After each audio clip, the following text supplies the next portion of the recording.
আসসালামু আলাইকুম। আজকে আমি আপনাদেরকে একটা হাদিস শোনাবো। হাদিসটা সকল আপুদের কাছে দয়া করে পৌঁছে দিবেন সবাই। হাদিসটা হচ্ছে জেনা। জেনা কত প্রকার ও কি কি? জেনা হচ্ছে 3 প্রকার: চোখের জেনা, হাতের জেনা, অন্তরঙ্গ জেনা। চোখের জেনা যেটা আমরা চোখ দিয়ে দেখে উপলব্ধি করি, যে যেমন মিডিয়ার জগতে যারা আপনার টিকটক তৈরি করতেছে এবং কি রাস্তাঘাটে আমরা যারা একটা মেয়েকে দেখে আকর্ষণ হইতেছি, এগুলো হচ্ছে চোখের জেনা। হাতের জেনা যেটা হাত দিয়া স্পর্শ কইরা আমরা জেনা করতেছি। অন্তরঙ্গ জেনা, ইস আমি যদি ওই মেয়েটাকে ভোগ করতে পারতাম। মানে এই অন্তরঙ্গ জেনা, এই চোখের জানা, এই হাতের জানা, এগুলার কারণেই একটা মেয়ে জেনায় আবদ্ধ হয়। তো জেনাকারীর শাস্তি আল্লাহ তাআলা বলেন যে জাহান্নামে তাদের কঠিন শাস্তি হবে। কি ধরনের? প্রথম শাস্তি, জেনাকারীর গর্ভের ভিতরে একটা আগুনের বাচ্চা তৈরি হবে।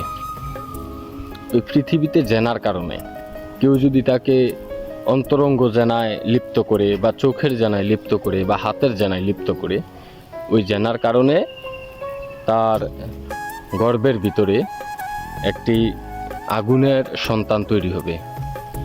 ওই সন্তান বাইর হইতে চাইবে কিন্তু বাইর হবে না।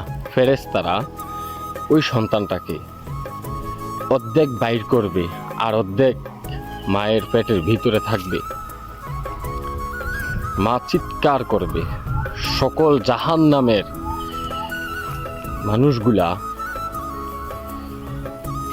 ওই মহিলার চিৎকার শুনে তাদের যেই ভয়ানক পরিস্থিতি, ওই পরিস্থিতিও ভুলে যাবে, শুধু ওই মহিলার দিকে তাকিয়ে থাকবে। ফেরেশতারা টানবে বাহির করার জন্য ওই সন্তান, কিন্তু বাইর হবে না। ওই মহিলা চিৎকার করবে। কত ভয়ানক শাস্তি!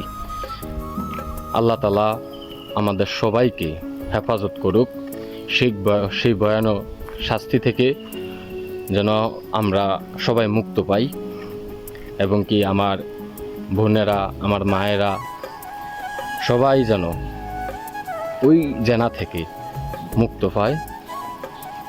ভিডিওটা শেয়ার করে দিবেন, সকল আপুদের কানে যেন পৌঁছায়। আর আরও এইরকম ভিডিও পেতে অবশ্যই আমার চ্যানেলটা ফলো করেন।